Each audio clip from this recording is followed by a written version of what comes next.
قیلولہ کی سنت اور انسانی صحت پر اس کے اثرات۔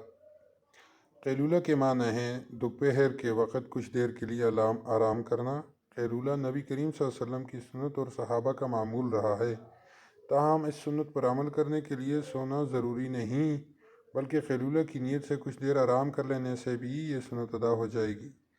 چنانچہ حدیث مبارکہ میں ہے، حضرت انس بن مالک رضی اللہ عنہ فرماتے ہیں، نبی کریم صلی اللہ علیہ وسلم ہمارے پاس تشریف لائے اور ہمارے یہاں قیلولہ فرمایا۔ اسی طرح ایک اور حدیث میں حضور اکرم صلی اللہ علیہ وسلم نے قیلولہ کی ترغیب دیتے ہوئے فرمایا، قیلولہ کے ذریعے رات کی عبادت پر قوت حاصل کرو، یعنی دن کے وقت قیلولہ کرنے سے رات کو اٹھنا اور عبادت کرنا آسان ہو جائے۔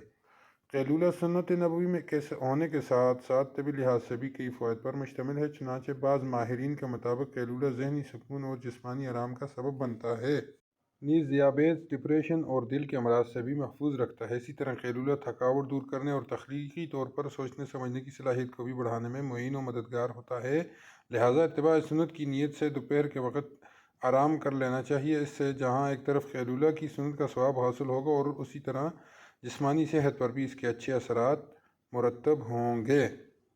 باقی دلائل کے لیے احادیث وغیرہ یہ پیش ہیں۔